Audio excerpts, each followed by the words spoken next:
we have behind me in the greenhouse is part of the National Germplasm Collection from the Nalpgru facility in Parlier, California.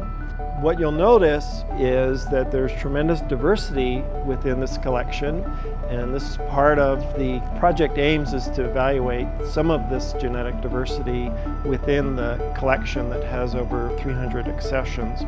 There are holes in some of the cactus pads. We've been going through and systematically taking DNA samples from each of the accessions, and what we'll do from that sample is extract the DNA in the lab, sequence that DNA, and then from there we can determine the unique genetic fingerprint of each of these individual accessions within the collection. This is Opuntia undulata, and the name comes from its undulating pad structure.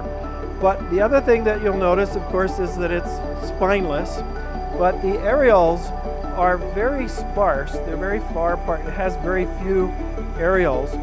And this cactus would make a very good feedstock for feeding to animals as either a forage or a fodder. One of the reasons that we have the Parlier collection here in the greenhouse is to ensure the integrity of the collection. If any of the accessions in the field runs into problems, we have a backup copy of that, if you will. The other reason is a matter of convenience. We have the collection here and we can sample it at any time for DNA, RNA, and protein and metabolite analyses moving forward in the project. So my project is to use microbes that we collected from Salinas, California, and use those bacteria and fungi to degrade the cactus into fermentable sugars. So they're taking that pectin, which is a complex sugar, and breaking it down into the simple sugars. And today I'll be cutting cactus to freeze dry for further analysis for the degradation project. This is what the Opuntia looks like after it's been drying for about a week, and it's very brittle, where if you pull it out, you can touch it. It's almost like the consistency of a veggie straw, or if you've ever had anything else that's been freeze-dried, so very brittle. And I ground that up, so it looks like this after I've ground it and strained it for other parts. And this is a carbon source now that I can use to grow bacteria or fungi, which is how I was able to isolate soil microbes that were able to degrade the Opuntia.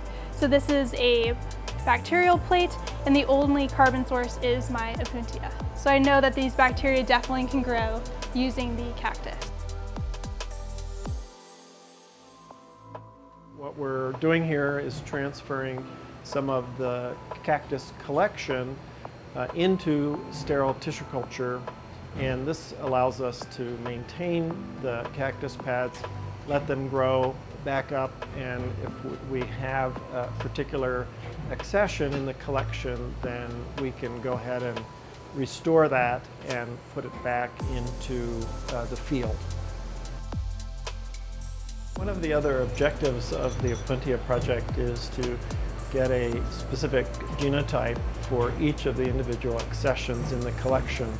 And one way we do this is to take and conduct a karyotype or collect a karyotype for each of the individual accessions. And the way we do this is we grow the cactus in sterile tissue culture, and we allow the roots to grow out, and then we do a root squash, and this gives us basically a chromosomal spread, so we can count the number of chromosomes that are specific to each individual accession. What we're doing here is isolating genomic DNA and then validating its integrity by a process called agarose gel electrophoresis. And once the quality of the DNA is validated, what we'll do is we'll take this DNA sample, shear it, and then send it off for high throughput DNA sequencing. The sequencing results will allow us to assemble chloroplast genomes and also give us information about the nuclear genome of each of the individual accessions within the Opuntia collection. And with using that information, what we'll be able to do is remove any genetic redundancies that might be present within the collection.